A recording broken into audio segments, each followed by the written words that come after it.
Hello everyone, I hope you're doing well and healthy. We always wanted to bring the ideas and argument to the forefront of soft robotics community and highlight many perspectives. That's why we started the soft robotics debate with the help of IEEE RAS and Soft Robotics Technical Committee. In this audio, you're listening to the second soft robotics debate, which is about bridging the gap between soft robots and soft material. And the question is, should we discover new material functionality, or we have to create architected compliance? As you may know, there's still a gap exists between cutting-edge material and implemented soft robots. In this debate, we brought together experts in the field of soft material and soft robotics to discuss the necessary steps to bring more cooperation between these two fields. So the panelists were trying to answer the question whether we have to focus on developing new functionalities of the soft material, or we have to create optimized material to meet existing needs and allow easier rapid prototyping and technology transfer. So we apologize that we will not have a video format for the debate due to technical error. We are going to post the audiogram in the official YouTube channel of IEEE RAS. And we apologize for that again. And we are going to share the debate result. 27% of the audience thought that we have to focus on smart material, while 4% about architected compliance and 29% in gray zone. And by the end of the debate, the focusing on the smart material was 22%, while architected compliance is still the same, 4%, and the gray zone was 42%. And that showed that, there is the audience saying that we have to focus on both of their techniques. So I'm curious to know from you guys, what do you think? Should we focus on both of them or one of them? It's up to you. What do you think? I would love to also to thank Hadi, Laura, and Gina, and Emmy, and Casey, and Alexis, IEEE team for the great support and making this debate possible. So as always, we would love to hear from you guys, and if you have any kind of feedback, good or bad, or any kind of contribution to make this debate serious more better, I would love to hear from you. So yeah, I hope you enjoy listening to this debate, and thank you. Hello, and either good morning, good afternoon, or evening, depending on where you are. First, I'd like to start by thanking you all for coming to this second IEEE Soft Robotics debate. And of course, thank you to the organizing team, both within the community and at IEEE, as well as our panelists. So the topic of this debate is bridging the gap between soft robots and soft materials, discovering new material functionalities versus creating architected compliance. I'd like to start just by introducing myself. My name is Gina Olson. I am a postdoctoral researcher at the Soft Machine Labs that's headed by Carmel Majidi at Carnegie Mellon University. So we have 7 wonderful panelists who will have an opportunity to introduce themselves in a moment. But just as a quick overview, on the material functionality side, we have Professor Robert Shepard from Cornell University, Professor Jonathan Rossiter from the Bristol Robotics Lab in the University of Bristol, Professor Shingo Maeda from, I hope I pronounced this correctly, the Shibuya Institute of Technology. And then in our gray area between materials and structures, we have Professor Bram Vanderborght and Dr. Ryan Truby. And then on the structures side, or the architected compliance, we have Professor Hannah Stewart from Berkeley and Professor Jeffrey Lipton from the University of Washington. So before we get started with the main debate, just to kind of go over the goal here. So today's debate really will try to address and discuss these 2 approaches within soft robotics. One approach concentrates on developing better soft materials with more functionality, materials that can self-heal, that can change their shape, a number of other smart functionalities. And on the other side, we have architected compliance, which focuses on using existing materials, some of which may not be materially soft, and instead patterning those materials into compliant structures to create the behavior that we need. So while the field has seen some combination of these two approaches, they largely remain separate. And the goal of this debate is to discuss that gap, when these two approaches are most appropriate and when they can be combined. So we'll have the panelists introduce themselves in a moment, and then we'll have 4 questions, each of which will have about 20 minutes. 2 of the questions are actually based on audience questions that were submitted beforehand. But before we get to the introductions, we'd just like to start with a brief poll. So I'm hoping that all the participants can see the poll in their WebEx program. Right, so the goal of the poll here is we'll do another poll at the end to compare whether this debate has changed anyone's mind or viewpoint of these different topics. Okay, so it looks like the poll has ended. So with that, we will move to the introductions. And so starting us off will be Rob Shepard, and we'll go in an order of material, gray zone, and then architect to compliance, and then back around in order to get kind of a variety of viewpoints. So Rob, if you want to take it away. Yeah, hi, I'm Rob Shepard. I have a bachelor's and PhD in material science and then did a postdoc in chemistry, but primarily where I mostly built machines, and then continued to mechanical engineering at Cornell, where I'm a professor there, and sort of building soft machines using new materials, mostly composites. Do you want to share any of your initial viewpoints on this topic and why you think it's a good approach? Or I think you're arguing for the materials, I believe. Yeah, I thought it would be fair for everybody else if I didn't prepare for this meeting. So. Well, you have about 2 minutes left. So what do you think? You work primarily in materials, I think. Yeah. So this is okay. I was going to bring this point up later.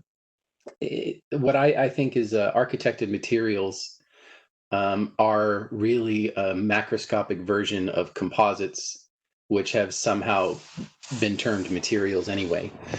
So depending on your size scale, materials, as we view them, as we say silicone materials usually have nanoparticle fillers which toughen them. But if you were 100 nanometers in size, you would say that's not a material, that's a composite or an architected composite. And so in that sense, nothing is really a material unless you're at the molecular level, and nothing is really an architected composite. It's just or an architected material. It's just a material with air or whatever other filler you might say as the reinforcing or modifying agent. So nothing else really exists except for materials, and any other word for it is just a misnomer.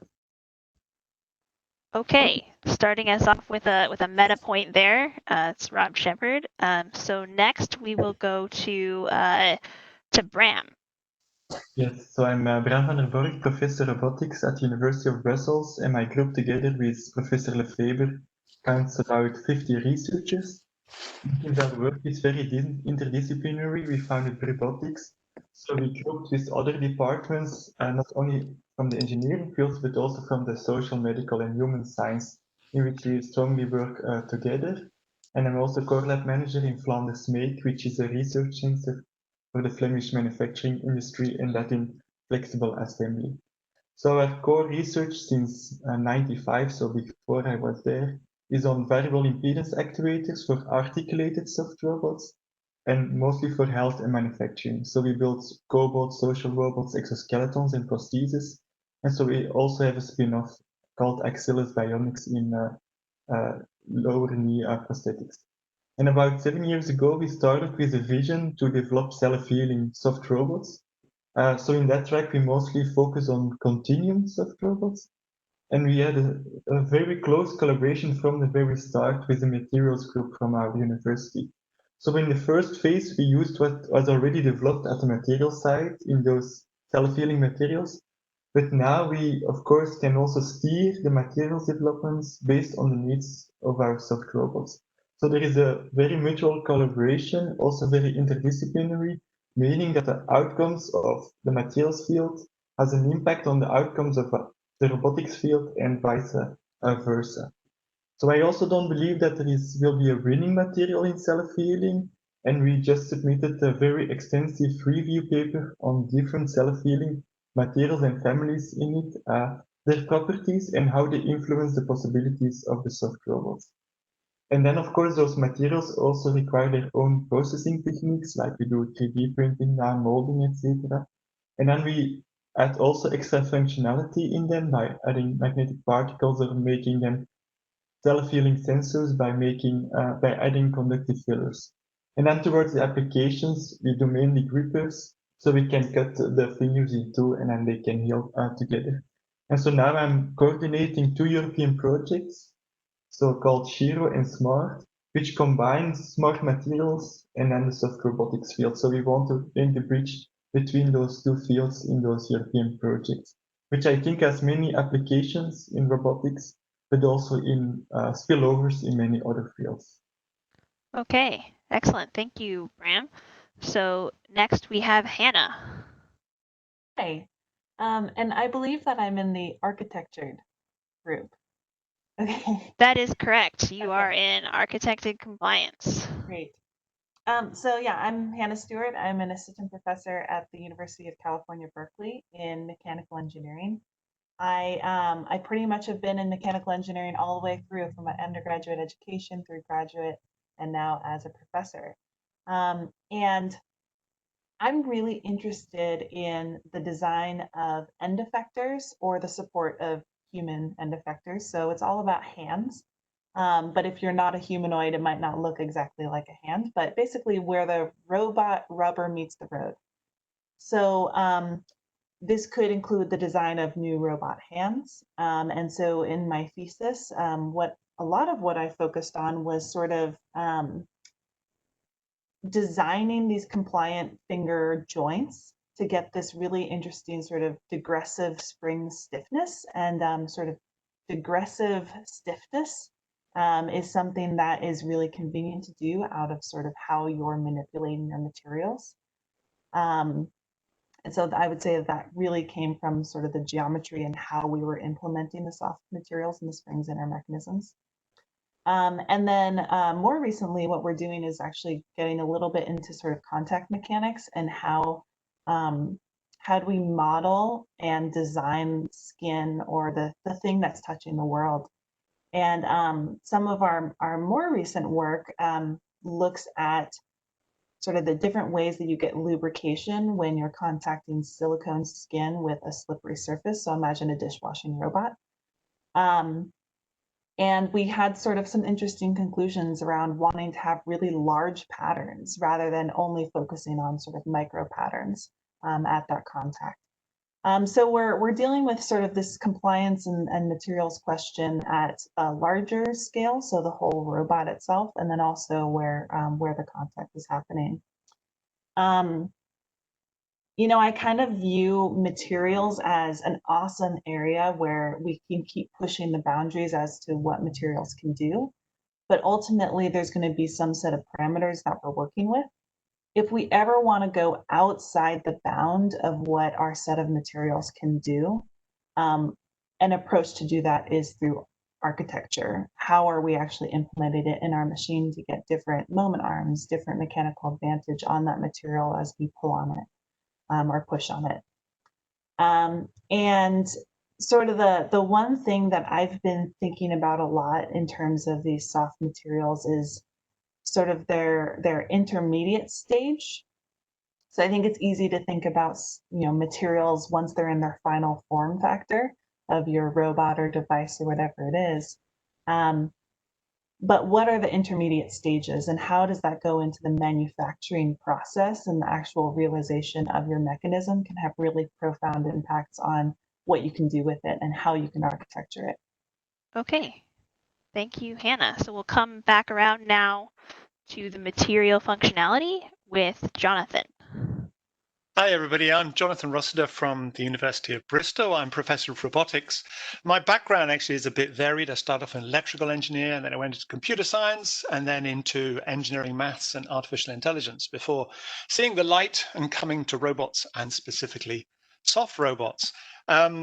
You know, in Bristol, we have a big group, 5 really cool academics and 50 plus researchers working in this area. And that means we cover the spectrum from materials development, which is what we're talking about today, through models and mechanisms to machines. You can call them the 4 M's, you know, materials, models, mechanisms, machines. Takes you across. You can do everything if you've got those. But I think the fundamental bit is the materials. And I did write some spiel here that I can recite. So I'm just going to take some of the bits there to expand our discussions about how cool materials are and how architecture is great, but you need the materials. So, you know, the first thing is that there's a saying, you are what you eat, right? And so the robot is what it's made from. And the other one is garbage in, garbage out. So if you don't have really cool functional materials, you're not going to get a cool functional robot. So of course, materials are really great because they are matter. That's what things are made up of. But they're incredibly complex. You'd think that you could just take some material and you combine it all up and you can make yourself a soft robot. And people have done that a lot.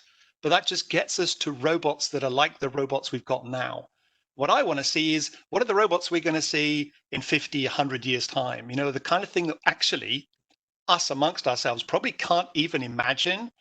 You know, there is a concept that robots should be so small you can't see them. Soft robots can do that. So big you don't even realize you're in them or on them, like the size of a planet. Why not? Okay, so to do that, you need the smart materials, you need the functionality, and then you need to build on it.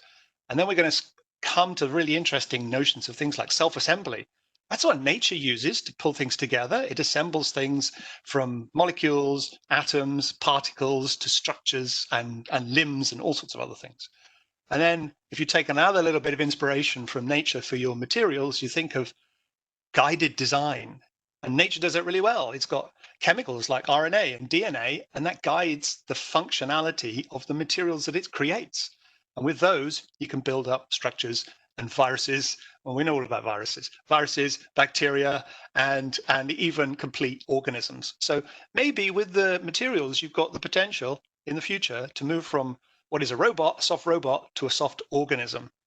And I think architecture design is brilliant, but you need that really cool stuff going in before you get the cool stuff out. Okay, thank you, Jonathan. So we'll now come back around to the gray zone with Ryan. Hi, everyone. My name is Ryan Truby. I'm a postdoc at MIT CSAIL. My undergraduate background is in biomedical engineering. I went on to material science and engineering and am now working in robotics. Rather than talk about some of the work I've done, I thought I would open kind of these remarks with a quote that has singularly been formative for my own thinking and trajectory in soft robotics, but a quote that maybe could be instructive for some of our discussions today. That quote is, I have to read it because I'll forget it. Robotics is the engineering discipline concerned with programming matter to perform work. I came across that during my PhD back in 2015, thanks to a Google Scholar alert pointing me to that definition in a now Professor Sam Burden's PhD thesis. And having that background without robotics, but a biomedical engineer turned material scientist, I saw a lot of truth in that very abstract definition of robotics. But I also saw for the first time a meaningful connection between materials and robots. What was nice about it is you could actually supplement that twice with the word soft and get soft robotics is the engineering discipline concerned with programming soft matter to perform work. So in thinking about this discussion today, I kept coming back to that idea and recognizing that while that is still an abstract definition of soft robotics, it does point to not only the potential of what we could do, but also the glaring challenges that we have to address. getting soft materials to do work is incredibly difficult. I don't know if compliance alone helps us get to more able-bodied soft systems. And we've seen a lot of interesting ways in which multifunctional materials have helped elevated the work capacity or the actuation capabilities of soft machines. Things like dielectric materials, things like liquid crystalline materials. Programming those materials to do that work suggests we have imminent control challenges to address as well. And I'm still not sure if compliance is the end-all be-all to do that. It sounds like we're going to need to include some sort of perception in these systems, which, again, requires new functionalities and multiple functionalities. So in short, I'm officially in this gray zone. I fully support advances in architected compliance to explore new innovations in soft robotics, but I also think we really need to lean in towards creating new types of functionalities materials, specifically multiple functionalities, if we want to see soft robots really reach their full potential. And I'll close there. Excellent. Thank you, Ryan. So next from Architected Compliance, we have Jeffrey Lipton. Thank you, Gina, and thank you to the entire IEEE team. It's an honor to be here among such distinguished researchers and friends. I did my undergrad in applied physics at Cornell, my PhD in mechanical engineering at Cornell, and my postdoc at MIT in computer science and robotics. The title of my thesis was 3D printing food, foam, and forces, so that should kind of give you an idea of the perspective I'm coming from. Robotics is an intersectional field, right? It sits at the traditional intersection of computer science, electrical engineering, and mechanical engineering. And we're now in the process of bringing in material science into the fold. This is driven in large part by the explosion of additive manufacturing technologies and digital fabrication. Our ability to produce structures and forms, tooling and tools has never been greater. This ability to expand our design choices in robotics beyond the shape of plastics and metals and into the deformation behavior and internal patternings is what will give us hope to finding the fundamental answer to the question, who cares, right? I believe that the central answer has been exploring contact. Soft robotics, we've been building upon this from two previous choices that we were given from before, series elasticity and impedance control. With impedance control, we attempt to emulate springs and dampers with high frequency control loops. With series elasticity, we saw the benefits of selectively adding compliance, and now we're able to add compliance not just in the joint, but into the body as a whole. We're able to adapt to make contact with the world when we intend it and when we don't intend it, and adapt gracefully. What the structures approach does, it lets us leverage the vast design space of 3D printing that has opened up and take advantage of the investment being made into additive by the aerospace, car, and footwear industries and build upon it. They can perfect material properties and durability, and we can bring them back into robotics by controlling structure. We can focus on generating forms and function through metamaterials to control deformation and material property changes. Most importantly of all, we can continue to build upon a century and a half of development in motor technology. Abandoning the motor is like abandoning the electron as the basis for computing. While there are edge cases where we might need to do something else, trillions of dollars and lifetimes of work have gone into the development of motors, and it should not be tossed away so lightly. By reaching for new material structures, specifically metamaterials, we can convert twists of motors into the changes of shape, properties, and performance, and continue the evolution of existing robotics technology without attempting to build a new tree of life for robotics. Embrace the power of metamaterials. Let the power of motors flow through you and your work, and your journey towards embracing structures will be complete.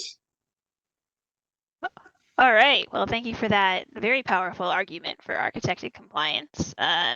So last, but certainly not least, arguing for the material functionality, we have Shingo. And if I have mispronounced your name, please do correct me. Thank you, Gina. This is Shingo Maeda from Tokyo, Japan. And my background is applied physics, so I'm not a chemist.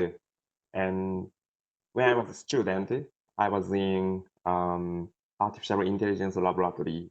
So I was interested in robotics and artificial intelligence. And also I was interested in autonomous systems. So, and I started my project of soft robotics. Okay. And basically hard robots are very useful in factories, as you know. And they are extremely accurate, high speed. And look at the humanoid robot. Advanced mechatronics robot like humanoid robot contains extremely complex structure in hardware and software. And look at the inside of the robot. You can see many wiring designs, many mechanical components, and in software, a very, very long program.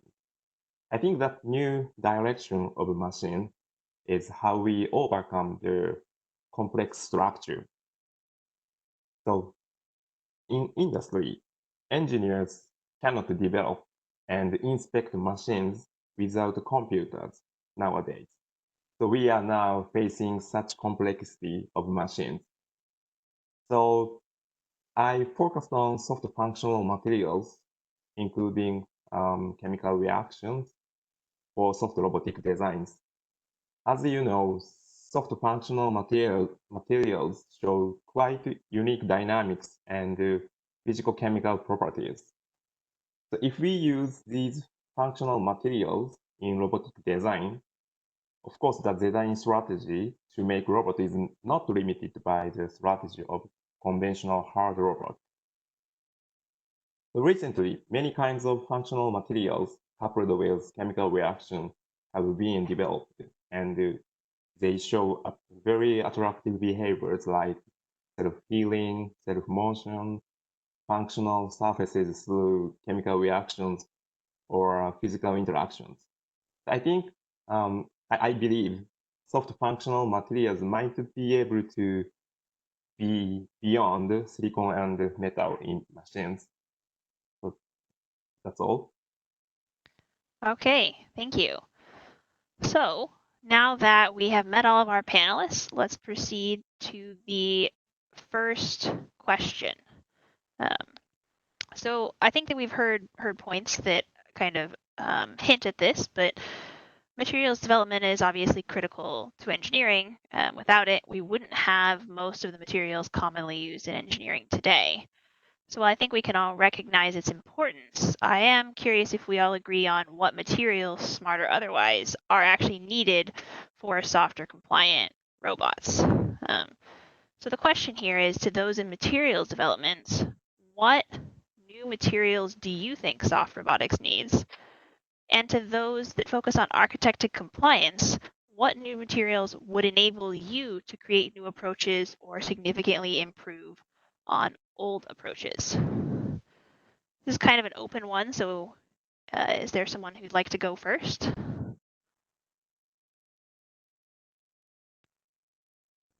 Okay, Bram. Yes, so I think, first of all, like you said, there is already a lot of materials that exist today, but I doubt if from the robotics field it is all known. And I think there we need a better collaboration. And I will give you an example from our lab. So we developed like 15 years ago pleated pneumatic artificial muscles, which was a bit of different than a McKibben muscle because our material doesn't deform, only unfolds.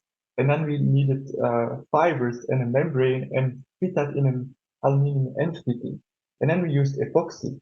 Just we went to the shop, we bought epoxy, replaced it, and then the problem was that sometimes epoxy went into the fiber, creating a brittle fiber.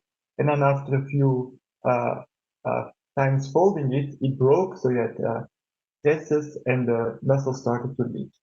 And then a few years later, a master thesis student came in, and his father was professor in chemistry, and he wanted to build very large muscles with tension deployable structures used in architecture.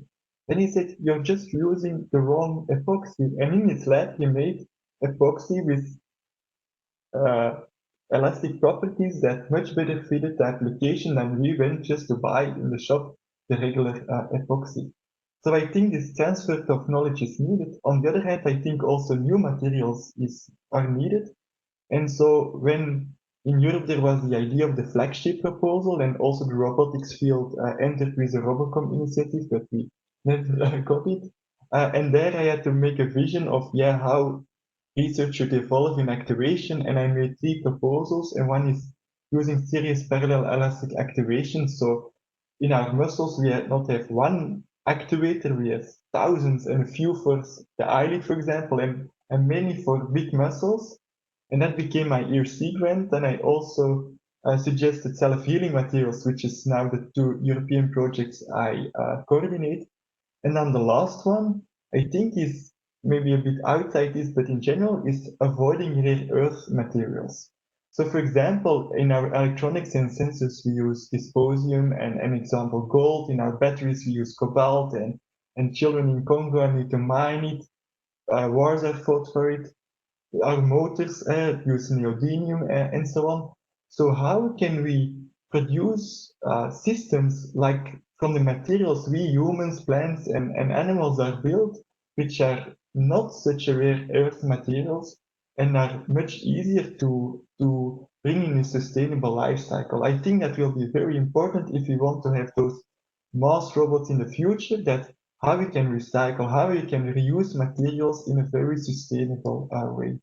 So it's of course a bit more outside only soft robots, but I think also relevant for soft robots itself. Okay. Okay, that's an interesting point. I think I saw Jonathan as the second one with his hand up. Jumping in there, yeah, because I don't see lots of other people jumping just yet. So coming back to Bram's point on the materials and the toxicity, I fully agree with that. You know, we need more biodegradable, recyclable materials, things that you can throw, and that changes the way which you think about robots. You can just throw them away, right? You don't have to collect them. You just throw them away on the streets. Yeah, okay, they might look a bit terrible for a while, but then they degrade to nothing. So it's very attractive. So coming back to the what materials you need, I think we need to split them into the 2 parts, which was from the question, which is we need structural materials and we need active materials. So by structural materials, I think we need things that are constantly stronger and more elastic or more resilient. And they have those kind of passive engineering properties so that you can make your smaller, thinner, lighter, soft robot. But we also need those reactive functional materials. And I would tend to class those as transduction materials. What are we trying to do? We're trying to get energy from one form into another. And that's crucial for actuation, where we take some energy form, it could be chemical, electrical, magnetic, whatever you like, turn it into a mechanical reality, mechanical force. Or it could be the other way around, where we take some mechanical input and we turn it into electrical chemical response, which will then go into our computational system, which will also be in the materials. So that starts to hint at the kind of computational things should be in the materials themselves. So transduction of energy, but also transduction of information. And if you can do all that, then you can make a soft robot which doesn't have any of the explicit current silicon requirements, as in silicon chip requirements. Okay. Okay, so we have our approaching a little bit of our sense, think, act architecture, where we need a capable body and sensing. I would like to hear though from architect compliance, and I see that Jeff has his hand up, so go to Jeff.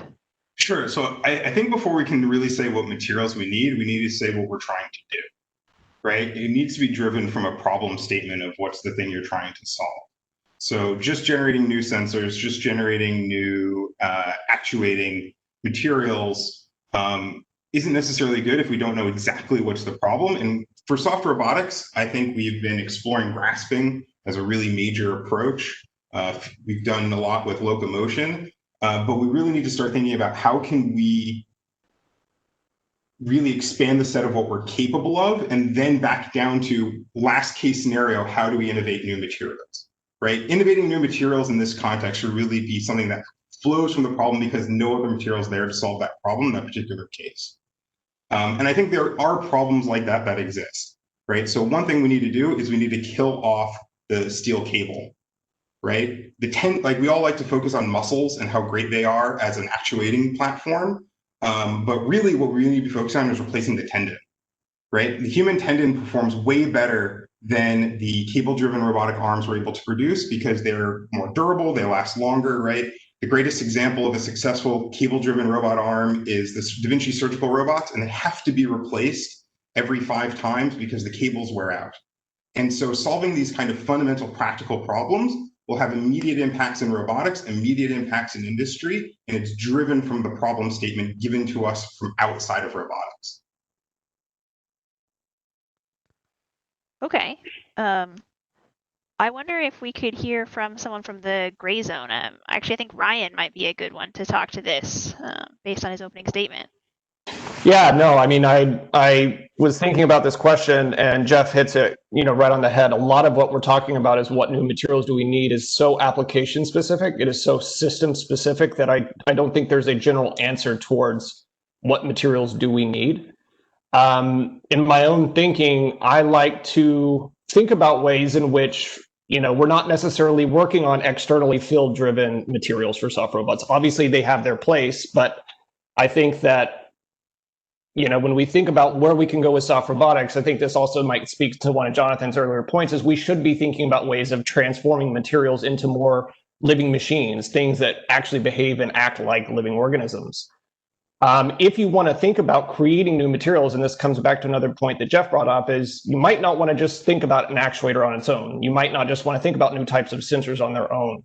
I think what we have to do with respect to designing new materials is actually thinking about a co-design type of strategy where we're bringing together the necessary actuation, perception, control, and actuation capabilities together. Rob's work in this, awesome soft fish that has a liquid catholyte serving both as that energy source in some way, as well as a working fluid and hydraulic actuation is one really cool example there. We try to do this with fluidically integrated approaches. It's really difficult trying to fluidically integrate sensing, control, power, and actuation in one system. And so with that perspective in mind and this very long-winded answer, I think that the future of soft robotics is going to be enabled, broadly speaking, across whatever materials or applications or systems you want to design, are going to be enabled by material systems that can link up and interface back on an electrically mediated paradigm. If you can think about ways in which getting those electrons to talk between the power and the perception and the control and the actuation capabilities, you will hold the holy grail to advancing this field, replacing things like the tendons that Jeff suggests, innovating on the types of systems that all of us have thought about for creating more living, biologically inspired machines. So that's a good point. So we've heard a few of you bring up power and information transfer. And since you were kind enough to call him out, Rob, you have some thoughts on this topic? Yeah. I think you asked what for materials, what materials are needed. And I think further clarification should be made about what is an architected material and what's a material, because gradients, I think, are really important and they're not being used. Tendon is, as people are pointing out, is really great, but it would be a total failure in biological systems if it would have a gradient into the bone. And you could do that. That's not what we do right now. We have one material glued to or epoxied to another material, even if it is a good epoxy. So we need more gradation in these connections. And one way to do that in material systems is with multi-phase materials like emulsions or colloidal suspensions. And then you have to be able to have some amount of self-assembly or directed assembly at the sub-micron or absolutely sub-millimeter scale. So that's what I think we need, and that is sort of a, when do you want to call it an architected material and when do you want to call it a material? The material composite community or the composites community has convinced everybody that composites are materials, but depending on the scale you're looking at it isn't. And so I'm in the materials group here, and so composites are materials and architected materials are junk. But controlling these gradients at these at these molecular to colloidal length scales are, I think, maybe to me the most important thing we could be doing right now. And yeah, so that's what I think we should be. That's the material control, the moderate control over self-assembly at that meso scale. Okay, so Hannah, I'm curious on your thoughts on this as someone who works with hands and might have a call to use this kind of like tendon-like structure. Like, do you agree with Rob's viewpoint? Do you have a different viewpoint on that? I actually was thinking about the exact same thing in terms of tendon, what's this analogy between a cable and then tendon in the body? And actually, tendon in the body is sort of just, a lot of times it's integrated into the muscle in a way that's, it's like, so I'm in hands. So like, you can't have the front of the hand without the back of the hand and vice versa. It's like, you can't just get rid of one without getting rid of the other. Muscle and a tendon, I think, needs to be an integrated system. It's hard to have it sort of acting on its own. So what is the interface between all these different properties? I think, you know, in soft robots, we think a lot about material properties changing over time. So that might be how we get like actuation or storage of energy in interesting ways. But also changing properties in this gradient fashion over space. So spatially changing it, I think, is really important.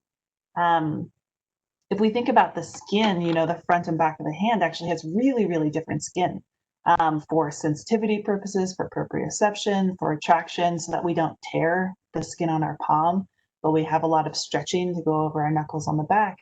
And if you think about like where on your hand does that material change from palm skin to back of hand skin, it's not something you can easily identify. I think that gradient, I completely agree. I think Rob said it very well. And structure and material has to go hand in hand. It's not, you know, it has to be considered together. Okay. So we haven't heard from Shingo yet, I believe.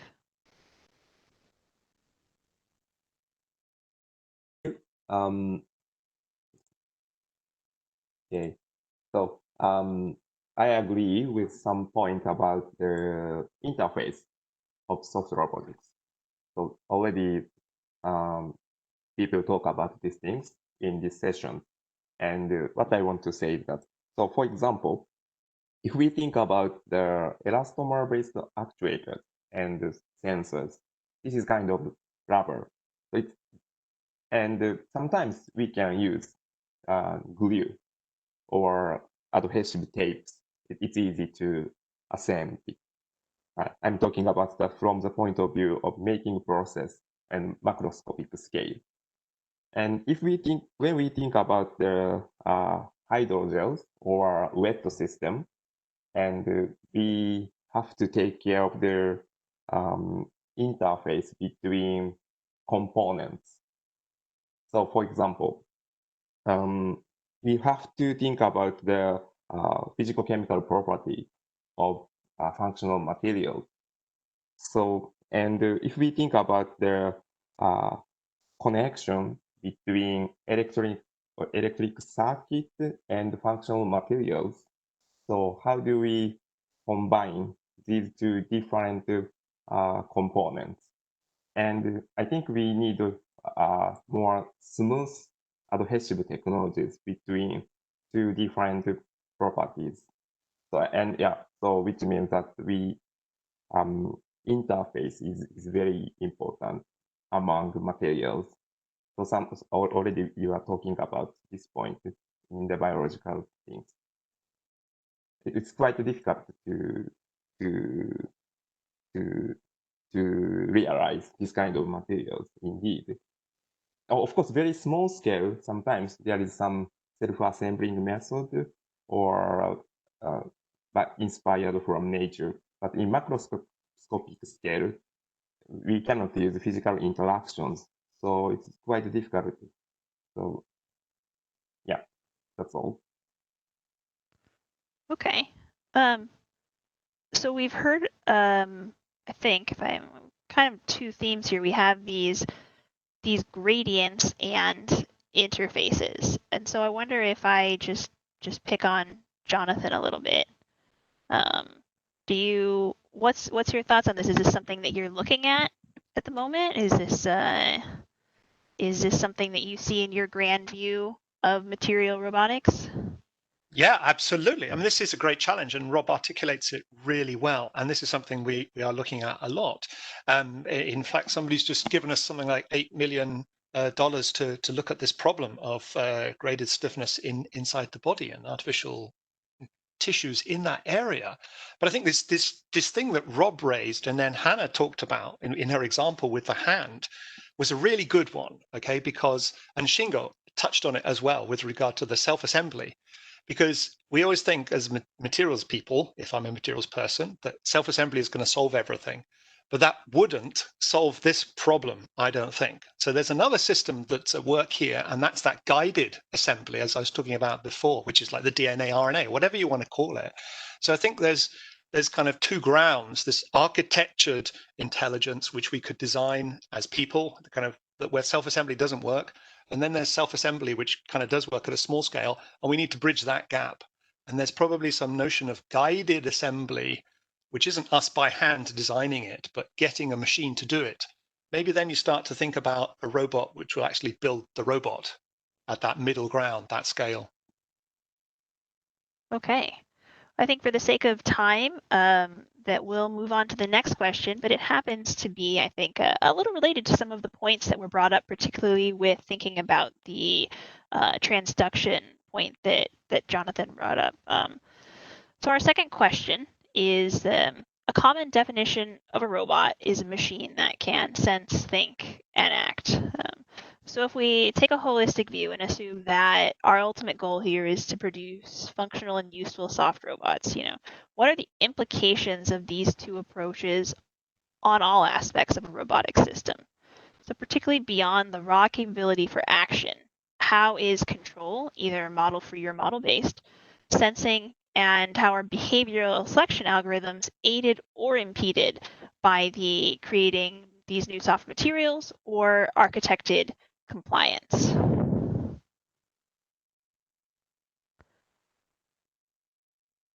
Okay. Well, we started with material person. Actually, it was a gray area person last time, but as I recall, Jeff made a fairly strong argument for this. So let's start with Jeff.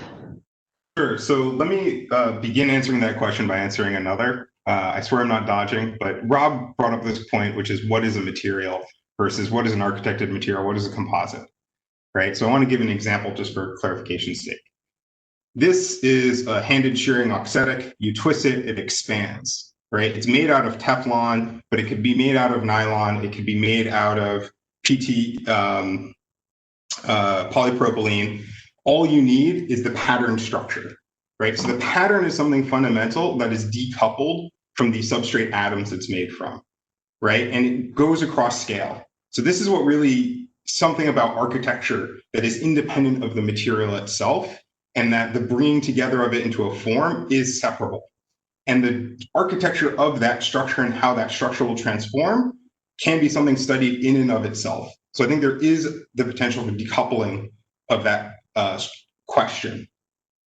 And what this means for these soft robotic systems is high degrees of control, right? And this is true across both of our approaches, right? High degrees of freedom is everywhere.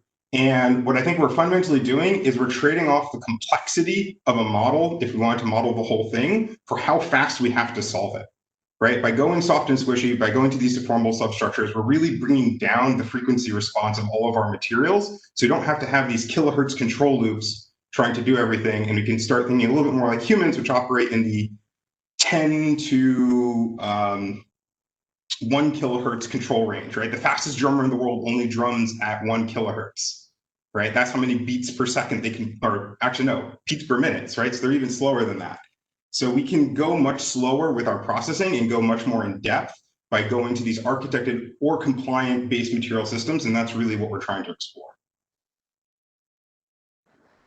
Okay. So let's have someone from the material side. I saw Rob's hand up, but it seemed like maybe he wanted to continue the. Go ahead. It was a rebuttal. because if you take that perspective, then all we have to work with is the periodic table of elements.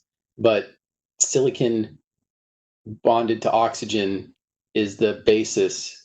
With the methyl groups on the C's, carbons and hydrogens are the basis for silicone, which is what most of our stuff is made from. So is a siloxane molecule an architected material by Jeff's definition? I think that it's more it's a scale issue, and how we define what a material is, I think, is can you form it, or can you pour it, and can you mold it, or do you have to assemble it from the top down? And I think all the examples we've been given are can be, yeah, I think mostly that's how you would separate it. And for this question, I think materials have a strong opportunity, and I think Jeff was saying this too. It's the frequency response. You can like machine learning works remarkably well in our field because higher order effects are dampened out, and so that's a really beneficial thing that we have, which is because of viscous dissipation, which is a material effect. Now, many times you don't want it because it lowers your efficiency a little bit. But if you can have a brain learn how to deal with these inefficiencies, probably you'll win overall. In the interaction, and also when the material composition can do pre-processing for the brain itself, that also reduces the computational complexity, and that is all possible because of the viscoelastic nature of the materials that we're using in this field. Okay, so perhaps we could hear from, excellent, Bram, someone from the gray area. Yes, so I think we need the control loops on the different areas. So what I think, our hands, for example, are made of different materials, from very strong or stiff materials, nails and bones, to fat and all those kind of things. And I think still one of the unsolved problems is how we combine those different materials, because often, yeah, at the interface, there are the stresses and they break. And so one of the advantages of our self-healing materials is not only that they self-heal, but the reversible bonds can connect materials with different chemistry in between. So we can make the polymers very short for stiff material, we can then long for more elastic materials, we can modify the gelation temperature and so on. So if we combine them and then we pull them, yeah, they will not break at the interface like often when we combine materials with different properties. But then of course we need to go a bit further and how we combine them. And for example, if we see to the bones, if the hand like this, it's very rigid, and like that it's very soft. It's not due to the materials, but the way the bones are made, that when it's compared, it's more like this, and on the other side we have more rolling structures. So like that, we can engineer by making a smart designs, and I think it goes further than the materials. Also, embodied intelligence designers, I think they're called. And then I think often I see in literature, because it's soft, it's safe, and so on, but I also don't think that's true. It's needed, but it's not sufficient. And for example, we built a lightweight arm with pneumatic muscles, so it was very lightweight, it was compliant, so you think it's safe. But yeah, due to programming errors, it made very violent motions, and if you would have smashed that, I would certainly break several bones in your face, coming from kind of soft robot. So also the design, and in some cases we exploit that to have very explosive motions, for example in our prostheses, or for example in jumping robots and so on. But we need to control also on the software level. So I think we need to sense, think, act from the materials in a smart design over the control loops, over sensors and actuators. So on the different levels, and to combine it, yeah, that's of course very complex. And of course our body has millions of years of evolution, which our robots didn't yet have. Okay. So I'd like to hear from Hannah from the Architecting Plans, because as I recall in your introduction, one of the points you made is that your work really is where the robotic rubber meets the road. Yeah. Yeah, I mean, I mean that very literally in some ways. But in terms of, I think we're talking about humans a lot. And of course, human skin is very sensitive, and dexterous manipulation is a fundamental challenge because of the complexities in control and sensing, as well as design. But that's, one particular sort of human-centric system. I think, I collaborate and work with Bob Bull a lot, and he talks a lot about embodied intelligence and sort of the amazing mechanical properties of cockroaches, which are not known for their intelligence. And they're able to crawl over many different obstacles with a lot of embodied intelligence in their limbs. So I do kind of have this, there's this push and pull between how much do you rely on sort of just the material properties as they are, and then how much do you need to perceive and control what you're doing in parallel with that. I would say that I do think, and this is maybe just a parallel idea, that sort of the way I view these materials and how you can harness them for your embodied intelligence. I kind of view the material as like, a matrix with the full set of all properties of that material. And then when we put it into a machine, or it goes into a machine, whoever's doing that, that is a down selection of sort of what properties we care about or want. And part of that might be how well we can sense the world through it, but it might not necessarily be the case. It really just depends on the overall system. And I think that inherently is taking into account many different materials usually into it, sort of like everybody's been saying about different stiffness materials for different purposes. I'm sorry, I feel like that was a string of thoughts, so hopefully it made sense to you guys. Yeah, there are a few points that if we have time, I want to come back to, but first, to just make sure everyone gets a chance to answer, let's take someone from the material side, Shingo.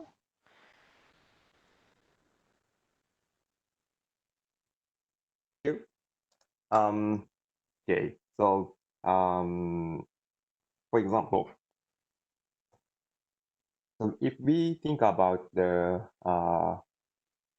hydrogels, and the hydrogels basically contains the chemicals and of course water molecules, so many chemicals inside. And if we think about the making total systems of machines, I think affinity of the materials are very important, not the choice of materials. So the combination is very important. One example from my research is that the hydrogel coupled with the chemical reaction network is very attractive to me, because there is no battery. I mean, the reaction itself energy. And also the gel produces autonomous actuations. And also when this reaction is very, very nonlinear system, not linear system. So nonlinear dynamics is very important to produce autonomous systems, because when we apply external forces or external input to such a complex system, the chemical reaction is controlled by the external changes. So the gel coupled with chemical reaction include some controlling part. So without control, but gel produces some autonomous or self-system with control, a very small control.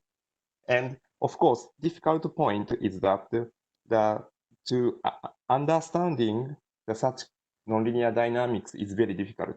But making process or just using is very easy. So yeah, I think the alternate situation might be blending actuator, sensors, energy, and a control system in one single materials. But yeah, this is ultimate situation, I think, using functional materials. Okay. Yeah, that's all. Thank you. So let's go to Ryan and specify or poke at a part of this question a little more. So Ryan, you are in the gray area. So if we're thinking about the system as a whole, not just what the material is, but what it takes to run the material, to control the material, and similarly for the architected compliance, do you see any difference in these two approaches as a system? Totally. I think Hannah brings up the good point of creating a system with true forms of embodied intelligence. There are two sides of intelligence in an agent with embodied intelligence, right? There's this physical side of intelligence, and there's this computational, or in the case of living machines, a kind of computational side of that intelligence. When I look at architected compliance versus new functional materials, you need a little bit of both. If you rely solely on architected compliance, though, how far are you going to get with the only physically intelligent system that you're now asking it to purely sense, purely think, and purely act in a very physically intelligent way? I don't think you're going to get very far. Yes, and I'll talk about this probably in my closing remarks, but yes, you can explore some types of applications like soft robotic grasping in very well-controlled, very well-understood scenarios where you don't need that computation, and a physically intelligent system alone is totally fine. But as soon as we want to think about higher level systems, if you want to think about more biologically inspired soft robots, you got to have these new types of material functionalities coming in to help with perception, to help you think better, to help you to act better, and to do more efficient work. And so in thinking about actual embodied intelligence, I think that's where you need a little bit of both. You need to rely on compliance to some extent, but you also have to push on those frontiers of new functional materials to actually create a meaningful system. Okay, thank you. So we have not heard from Jonathan yet, and so the way I'll phrase the question to you is, you had talked about transduction earlier, right? You're clearly a very strong proponent of materials. So you have these soft sensors, you have these soft actuators. How do you think about the rest of the robot?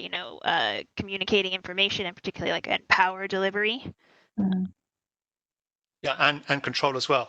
Yeah, sure. I put my hand up and I said I like materials, but I'm going to say now that soft materials are terrible. They're beautiful and interesting, but they're appalling to control. And if you scale them up, you have levels of complexity and behavior emerging, which are just hideous.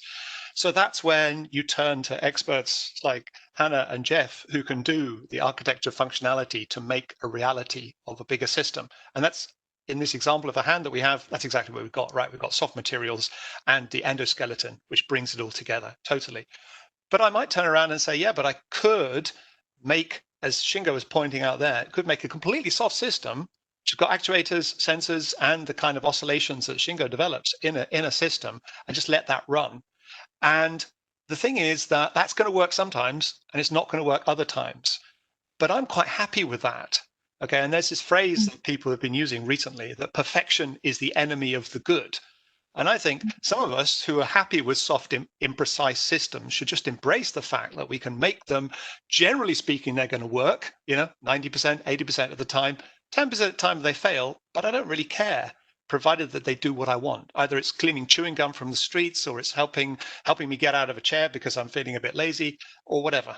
And then that will include, as you're asking about, Gina, the control systems and the energy. And the energy and power is a real problem. Perhaps we'll talk about that a bit later.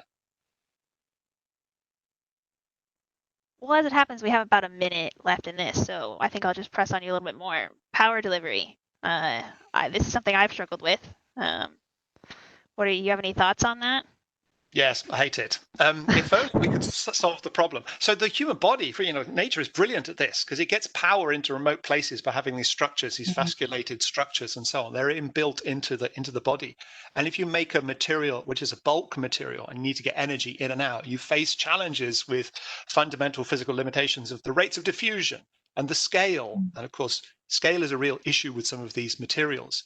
So at the moment, we are a little bit limited in the power of our transduction systems, the power of our artificial muscles. Biological muscles are so good at getting the energy in and the waste products out of the muscles, and we haven't been able to do that. So if there's any area where development towards better control, it's in that kind of small scale, getting energy and control in and out, I think. Okay. This is actually a really interesting point to me, but unfortunately for the sake of time, I'll have to move on to the third question. And this question is actually derived from some pre-submitted audience questions, and I pulled out some themes and created a broader question. So the particular theme they're talking about is manufacturing challenges, both during research efforts and in scaling to applying these systems to the real world. So to each of you, to each approach, to what extent do manufacturing challenges limit your research, and what are those challenges? How have you overcome them? And to what extent do you see these challenges limiting the applications in the future? So we started with architect compliance last time, so let's start with someone from the materials this time, or the gray area. Ryan. There's not a single paper that I've written that hasn't dealt with addressing some material manufacturing challenge. Whether we're trying to create sensorized soft robots, whether we're trying to create, systems that work in more of an autonomous way, at the heart of every single thing we want to do in multifunctional material systems requires you to innovate on the manufacturing front. We've tried to overcome some of these challenges through a couple different approaches. One is, if you've engineered a system and you need to bring some functionality in, what is an easy, simple way of trying to add new functionality? And we've done that through off-the-shelf materials and laser cutting and these types of things. To the other extreme, we've explored, with a lot of soft robotics, you have to innovate on how to bring multiple functional materials together across many length scales. And so created a number of hybrid additive manufacturing techniques, including a technique called embedded 3D printing that's kind of been essential to all this. But yeah, I think that soft robotics and so many of these material systems that we're designing require you to persistently innovate on how you bring all of these materials together. And it's true for the compliant materials as well. How do we, architect the right form to get the desired functionality? I think it's all very important.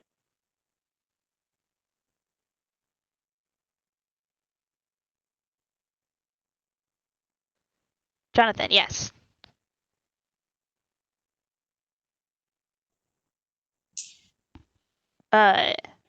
Jonathan, we can't. You had your hand up, right, Jonathan? No, I was pointing because we couldn't hear you because your mic was muted and then my mic was muted. Apologies. Frustrating. Yes, so either materials or architect to compliance. Anyone from those?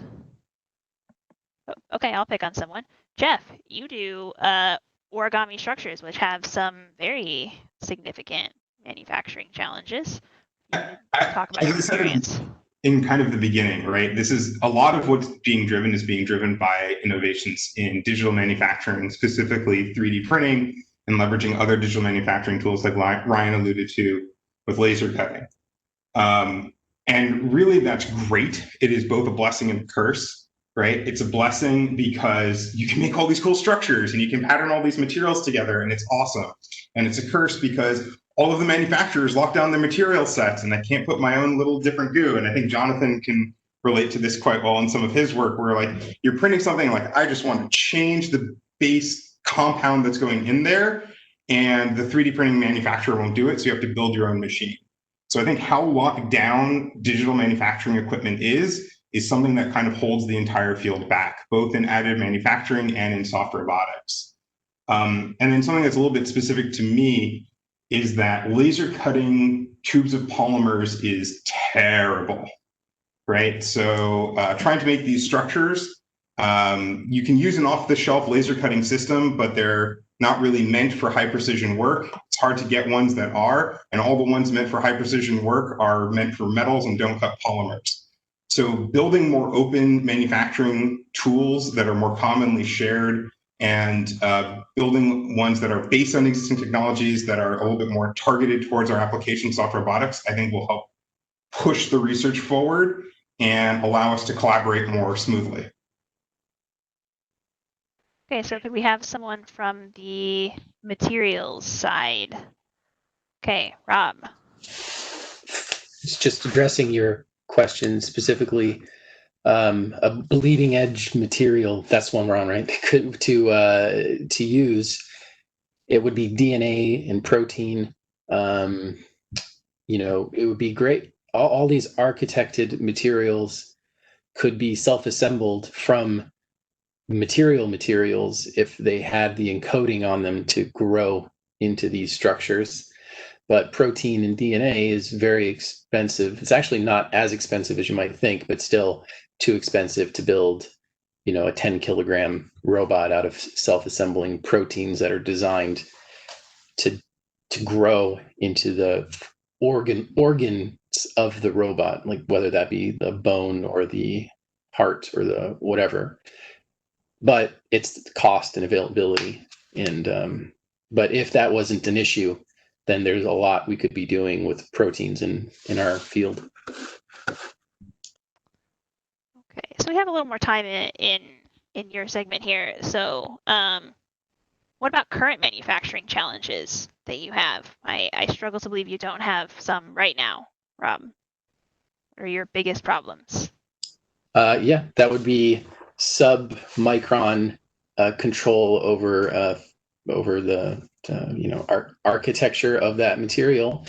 So which you know, we could get if we could control the patterning of colloids or polymers within it. So like the J-shaped stress strain curve is prevalent across tissues in the biological world.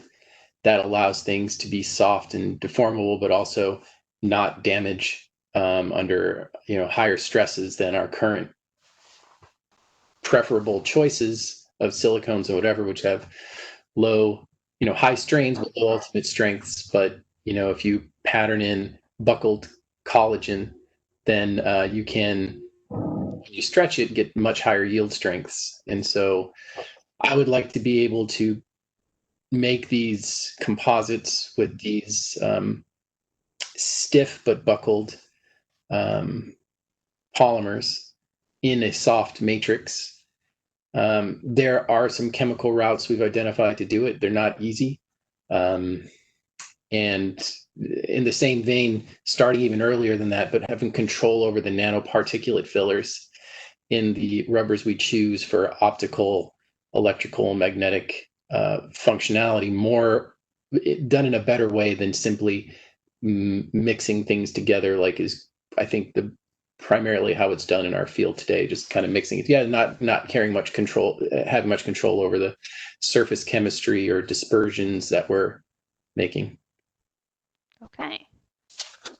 So either Hannah or Bram to get a variety of viewpoints. Yes, so also my view is that processing techniques are very important.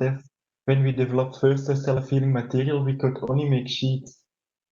And then, yeah, how you make hands out of it. So we had to use origami and then use the self-healing property to seal the folds and so on. And like that, we could make a hand. But of course, it's a very long process to build something. And then, of course, 3D printing is much more advantageous, but it took us a while to make filament and to control the process. And because, yeah, our material you cannot melt. So traditional 3D printers won't work there. So we had to go through a lot of processes in order to make it printable. But I also don't think printing is a solution for everything. For example, for the COVID, one of our researchers adapted a decathlon snorkeling mask towards an emergency mask for caregivers. In Italy, there was also for patients itself, but we developed it for caregivers to use a filter and then as such protect them.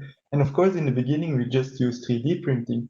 The problem is that we cannot guarantee the quality of 3D printing. Moreover, they need to be disinfected, so you need a higher temperature to disinfect, and then you don't know what comes out afterwards, because at such high temperatures, what happens with the material. So then we had to go to injection molding, because one of the things is also for the 3D printer, it takes 2 hours to print one piece and 10 seconds for injection molding with medical graded ISO standards and so on.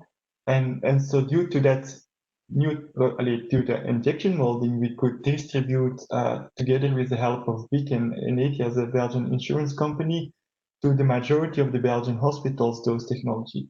So yeah, it's also on which scale you want to produce, that certain technologies become more in favor than others.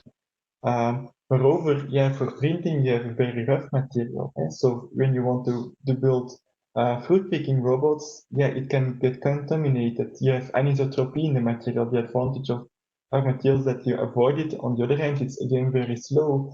So yeah, you need to produce different types of production techniques in order to go from materials to devices such as soft robots. Okay.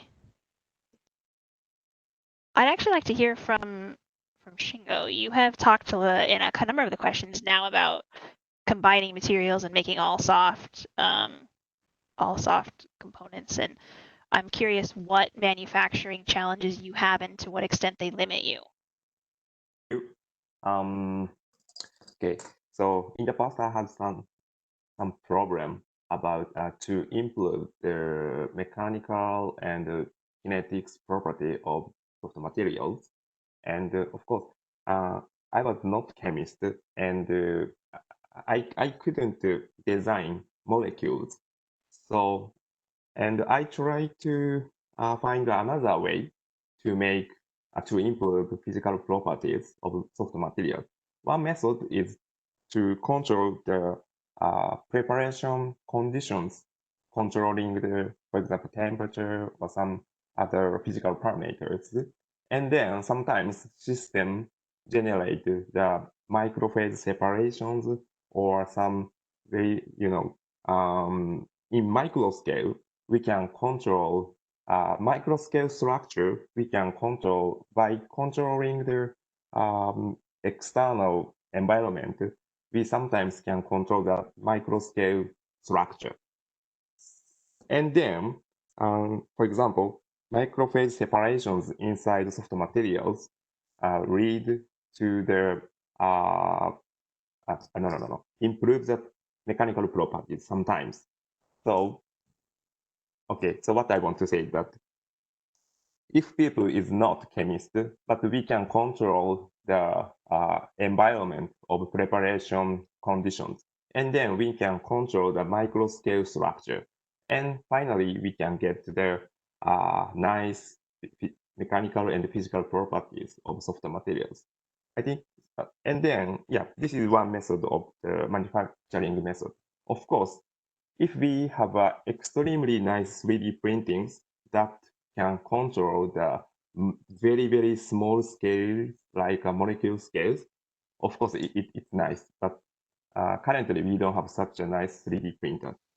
So one method is the controlling the conditions of preparation method.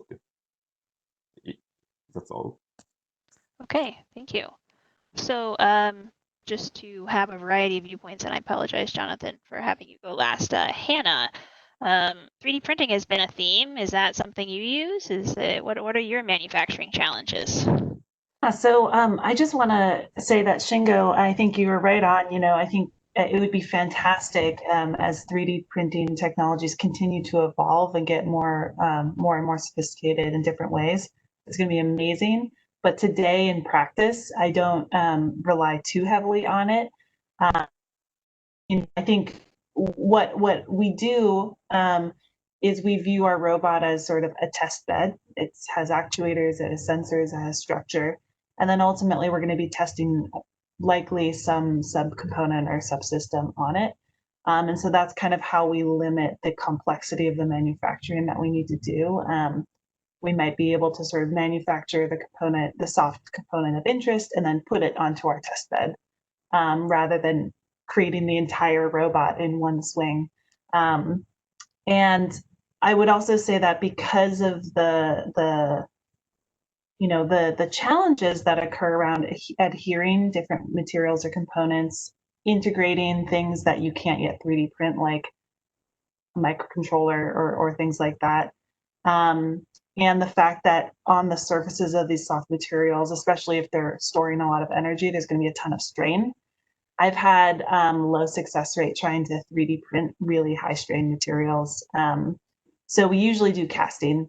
And this is a nice way where you start with a liquid, and then you pour it into a mold or onto things, and then you get the result. And so a lot of the stuff we do is trial and error.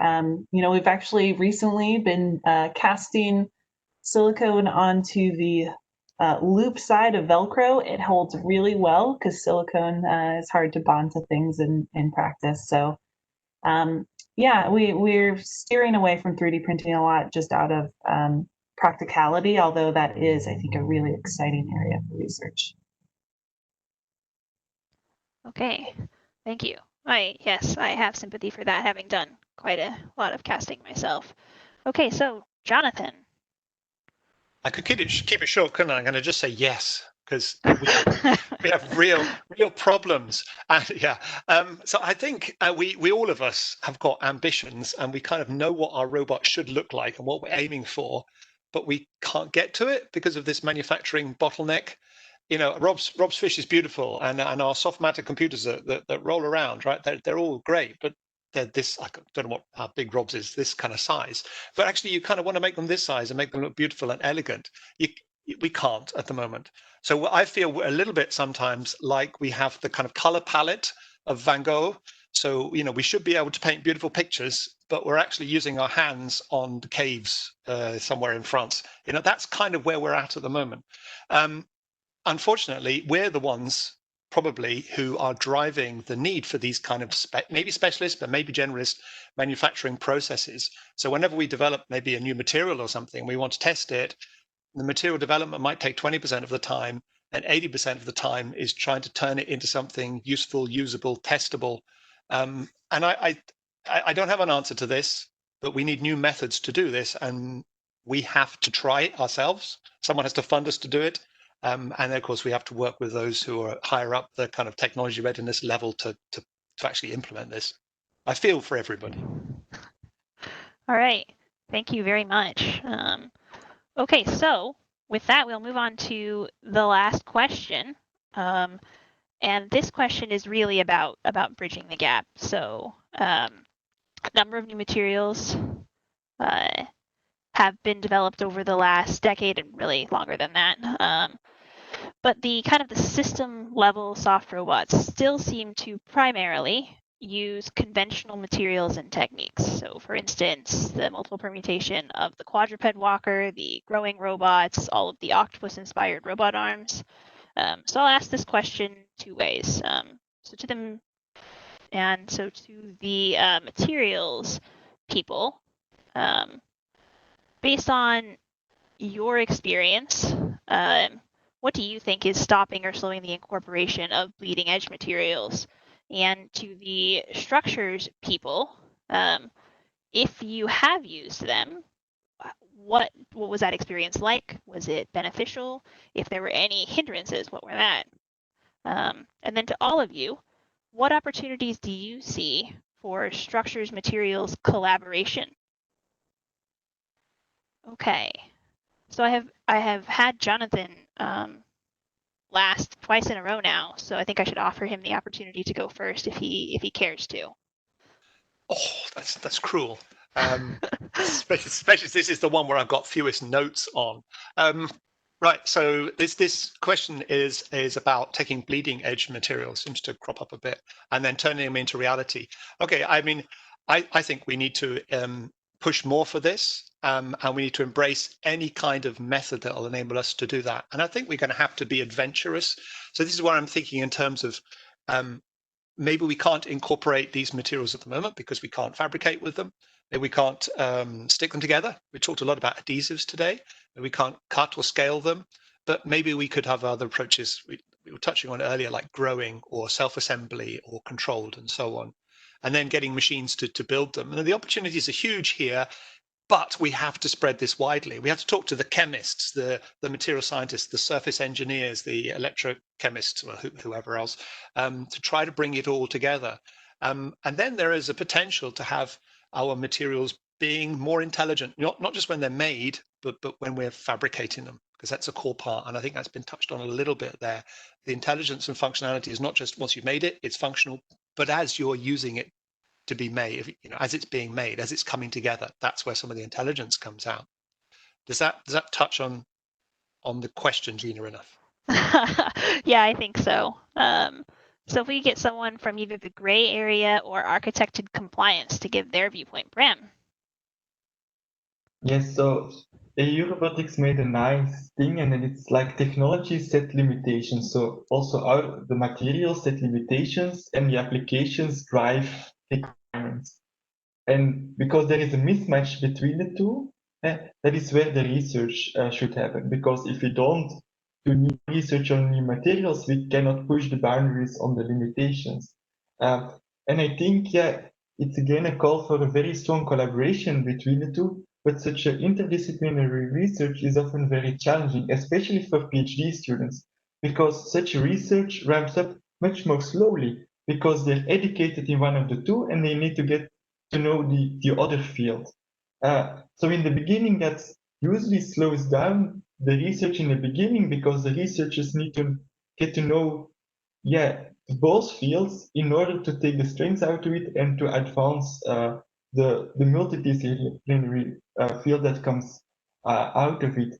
So usually for a PhD student, it's a risk to do because its initial research slows down. But I think at the boundary of those different fields, there is where the different true innovations still can happen and can accelerate. So afterwards, I think it accelerates. So for a research group consisting of a lot of PhD students and where there is also a longer view than only the few years that the PhD student has, and that I think it's beneficial. So we need to be aware of the challenges of such interdisciplinary research, but I think it's strongly needed that material scientists and robotics persons much more closely work together. That is a really interesting comment on the practicalities of working in our system. I've seen Ryan's hand go up a few times here. So yeah, absolutely, Ryan. Yeah, since I'm in the gray zone with Bram, it makes sense maybe for me to chime in because the word I wrote down on the Google document was interdisciplinarity is the challenge. Every single thing, I couldn't agree with Bram more. Every single thing we're talking about speaks to the challenges of all of these highly interdisciplinary efforts. I can speak to that personally, having tried to print a bunch of things that roboticists would never physically ever think about using. One of the things I kind of wanted to throw in there of what might be slowing down the incorporation of all these ideas or the intersectionality of these ideas is that I think that while we recognize that everything we're working on is very interdisciplinary, I don't think we do enough to, and I think even Bram mentioned this, enabling especially young researchers to kind of harness the opportunity to do truly interdisciplinary work. For example, if you go to an MRS conference, the ideas talked about soft robotics there are completely different than the ideas talked about in IEEE related soft robotics conferences. And so if you are a young researcher in the field, I think one way of maybe helping expedite so many of these challenges we face is start by maybe just trying to cross-pollinate and explore, not only presenting your work, but also learning about the other work going on in the other fields. Okay, that's a really interesting viewpoint. So we've heard from two people in the gray area, so we can go to either architected compliance or materials. Okay, well, unfortunately, Rob happened to put a comment in that I saw in the chat, so we'll go to him. Okay, well, that comment, I'm not going to talk about the comment, you can read it, but this goes back to what I was saying in the prior question about DNA templating and protein self-assembly. The question is, why aren't bleeding edge materials being adopted? And that is because of cost and availability. When you can work only with gram quantities, you can't make the robots at the scale that everybody, at least in this group, is working at. So I would love to be able to buy 10 kilograms of DNA and like template it to what I want it to grow into, but I can't do that. So that's it. And then another one is, tissue engineering. I would love to be able to work with insect muscle, but the physical infrastructure required to do it is quite different than what I'm set up to do. I'm too old to do it, and I don't want to invest the money in PhD lives that would be required to do it. So in both cases, it's well, I guess in one case it's a expertise, like a discipline experience that I don't have, and in the other case it's money. But in both really comes down to money and time, I think. Okay. Yeah, again, a repeating theme of the practicalities of academic life and academic research.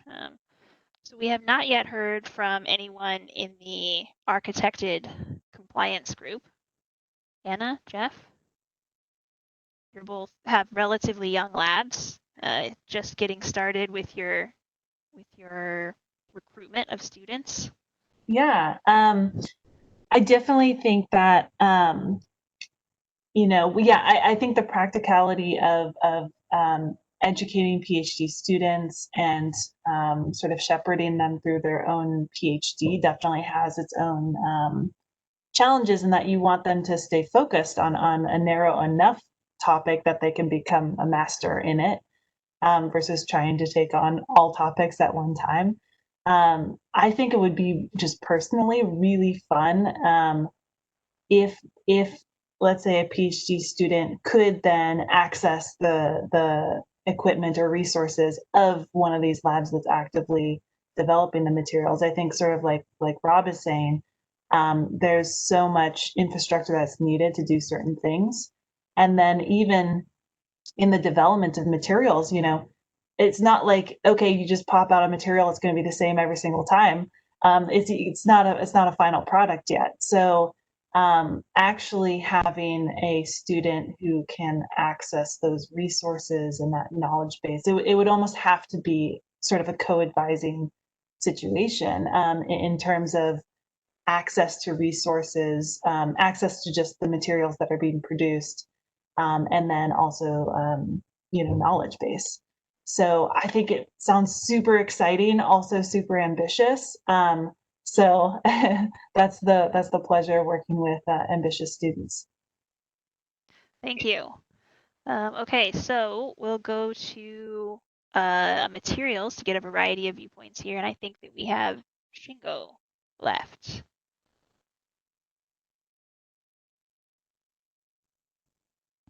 Good. I totally agree with Jonathan, Bram, Anna. So collaboration is very, of course, important. And of course, from the point of view of the technical things, including manufacturing, of course, collaboration accelerate the research, of course, and everyone published nice papers here. And but at the first step, the important thing is that I think that we have to share our philosophy to collaborators or with people at first. And this is very, for me, this is very, seems to be difficult to me. And it's up to cultures, I don't know, because I'm living in Tokyo in Japan, and maybe the culture is a bit totally different from you guys. And because our society is highly hierarchical and very solid. So I'm not so solid. I'm very flexible and soft. But the mainly, maybe you met some Japanese people in the conference, and they're talking among Japanese people. It's very very common things to me, and less diversity. So of course there is very good point from this kind of cultures, but the mixing, collaborations, and sharing philosophies highly depend on their communities, and of course university. Now Japan is going to changing our society system, but it's quite of course a bit difficult. And what I want to say is that the first step, so how do we share our philosophy to the people? So, and this is the very difficult point to me, and I don't have a clear idea. But yeah, I don't know. This is not the answer, but just a comment. No, that's a really interesting viewpoint on the human element of these collaborations. Yeah, that's very interesting. So I think that the last one we have is Jeff from So Architecture Compliant. I definitely agree with everyone's statements, right, about the challenges of interdisciplinary research, that we all need more money. We should all get a giant check for the $8 million like Jonathan did, and then we'll be able to collaborate more easily. And that there's need for cultural shifts inside of the academy and sometimes structurally in society to make interdisciplinary work, because the problems we deal with are, what program manager do I give it to, right? The atomization of topic areas in funding agencies can be a challenge. The need to atomize your results into whose thesis does it go into is often a very important challenge in interdisciplinary research. But these, I think, are solvable, right? Money can flow, cultures can shift when we have truly compelling use cases, right? When we really need to do something and we can convince someone that we will save lives or transform the way we live and find that use case, we can move heaven and earth to make it happen. And so what we're really needing to make this interdisciplinary work happen more quickly are these use cases where we can show that we all need to be sitting in a room working together and adjusting to each other's cultural practices and lab techniques, because the end result is worth it. And with that viewpoint, right, finding those applications, I think our field will be better, our research will be better, and we'll be stronger as a society. Well, that was a really beautiful statement to end on. So I think I'll end this segment there. I think that we have kind of a unified viewpoint of collaborations are essential, and there are just a few barriers to overcome. So with that, we'll do the closing statements followed by another poll, and then I'll just give a small debate closing statement. So as I recall, I said we would go in the reverse order for our closing statements. So Shingo, you are first. Okay, I didn't expect this. I'm first speaker. Oh, okay. So thank you for giving to this nice discussion, and I really recognize that the collaboration is very important, and also this kind of discussion is very important to accelerate my philosophy to go ahead. Yeah, and yeah, I totally understand the architected compliance merit, and also the, of course, smart functional materials, and maybe the coexisting between two factors seems to be very important to go ahead, I think, from this discussion today. Yeah, that's all. Okay, thank you. Jeff. So I think we all have to recognize at some level life is full of gray zones, but I want to hopefully convince you over this discussion and others that architecture, designing structures, leveraging the existing manufacturing processes that are very mature is a great way to achieve results in the immediacy that will have impact now.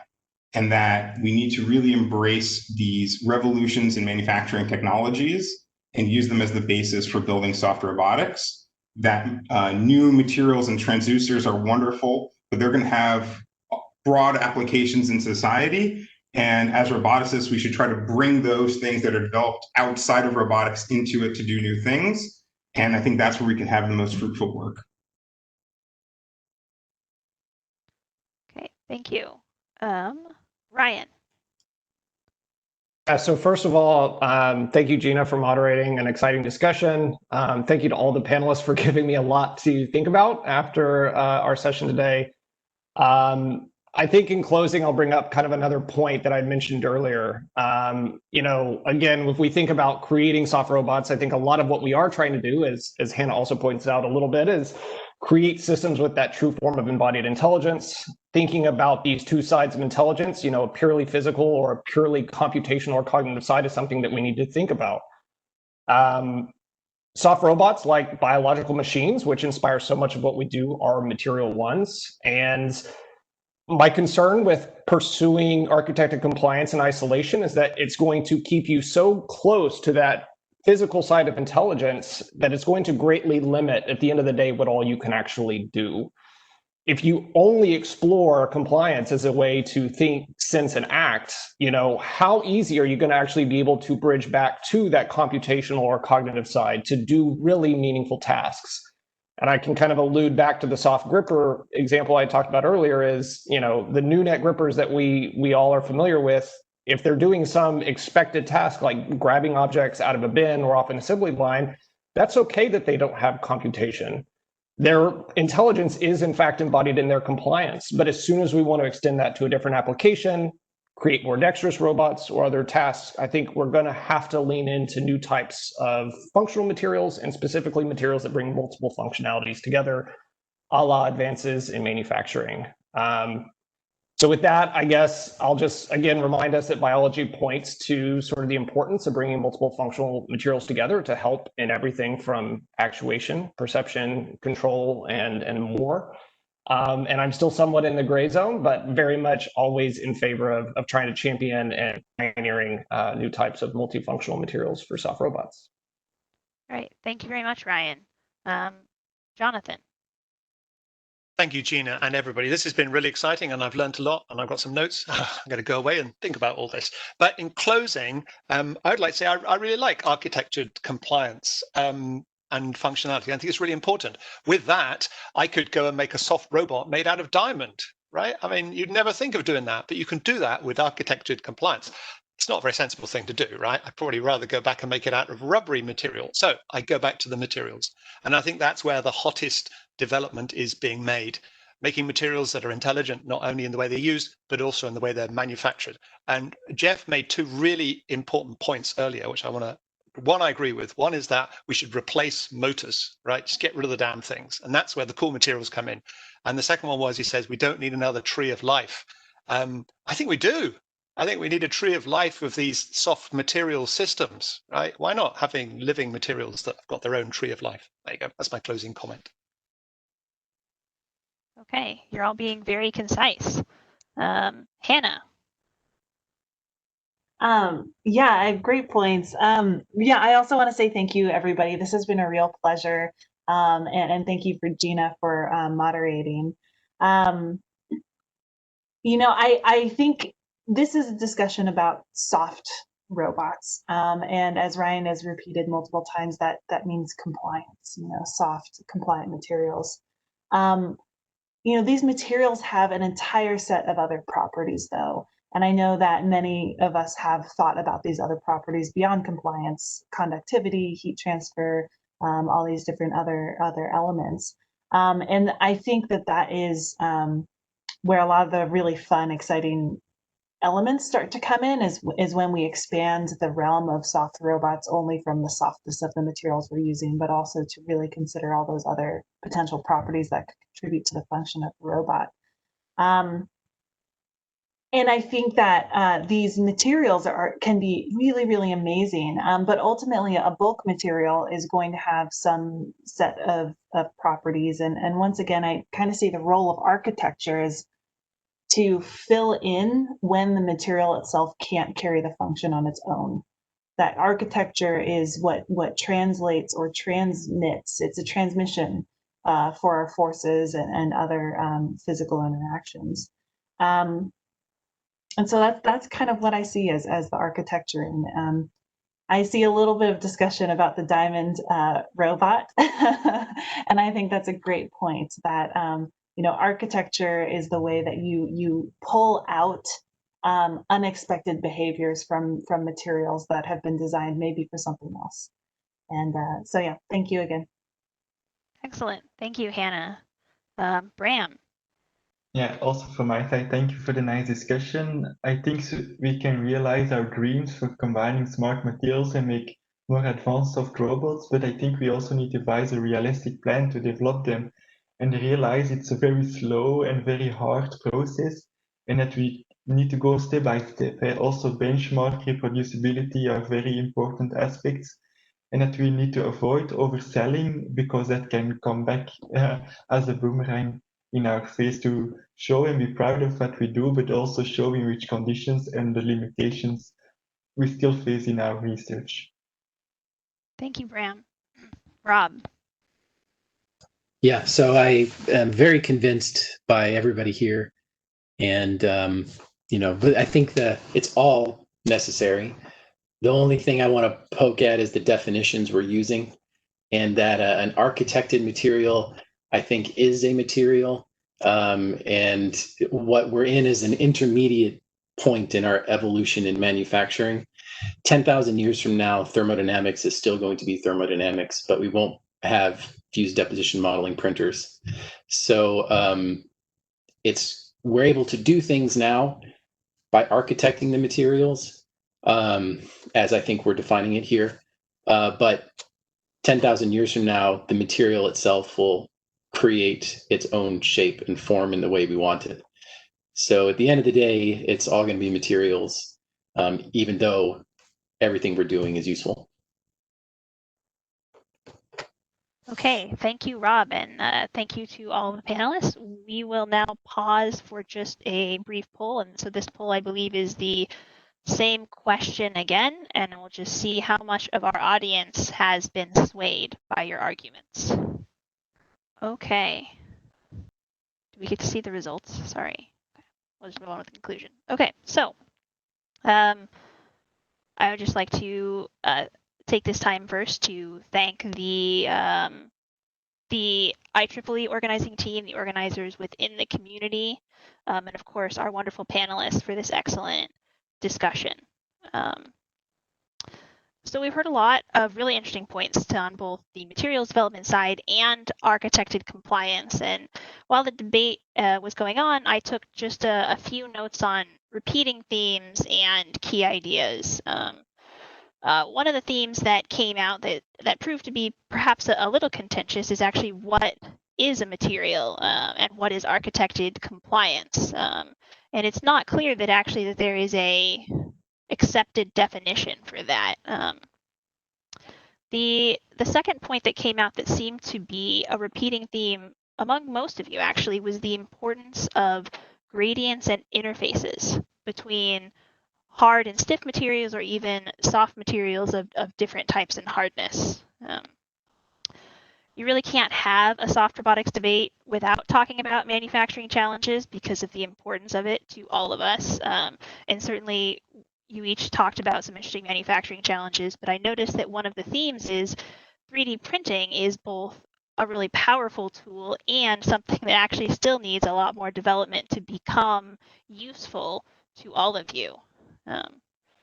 We talked a little bit about the Sense Think Act architecture of robotics and how these two approaches play in with that. And one of the points that stuck out to me was that actually it's one of the key infrastructure requirements of a robot that is perhaps one of the most challenging, which is delivering power to different sections of the robot. So our last question was on collaborations and these interdisciplinary efforts so that we can combine new smart materials with architected compliance. And I think the most interesting point there was that actually while there are significant hard technical barriers, there are actually some very significant barriers that are not technical, that are either cultural or organizational in terms of how academic research is structured. So with that, I hope everyone in the audience found this debate as interesting and useful as I did. And thank you all very much for attending.